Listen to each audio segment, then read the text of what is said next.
英国警方查到2名英国籍的国会研究员涉嫌替中国伫咧收集情报，其中一个高捌做过机关交流平台中国研究小组的主任，不过中国确实唔承认有间谍伫咧英国。英国国会表出强调案，根据英国媒体报道，2个英国籍的国会研究员涉嫌在职的时阵替北京当局试探情报，今年3月被抓起来。其中一个人是捌做议员交流平台中国研究小组的主任凯希，今年28岁。就算凯希透过律师发声明，讲伊是清白的，不过伊伫政治社交圈是真活跳。消息一个出来是受到英国政坛的讨论。The whole House is rightly appalled about reports of espionage in this building.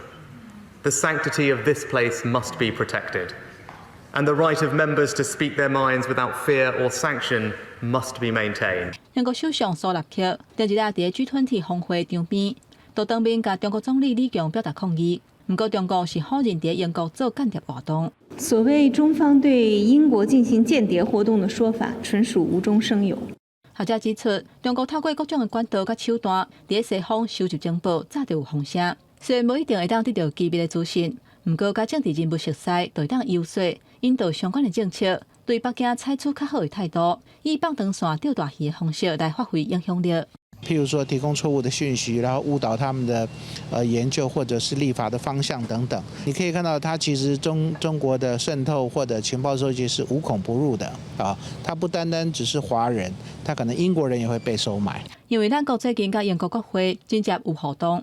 咱国外交部指出，凯希唔捌受到邀请来访问台湾，嘛无接触到咱国高层的记录。外交部对于重要访宾的邀请，以及在台拜会的对象，以及听取简报的内容，都有一套严谨的评估机制。而政府国安单位之间相关的横向联系也非常的密切。外交部强调讲，外国的国际文化学者来台湾拜会政府机关、甲国安单位进前，拢会经过严格审核，以防中国各趁机会来渗透。记者综合报道。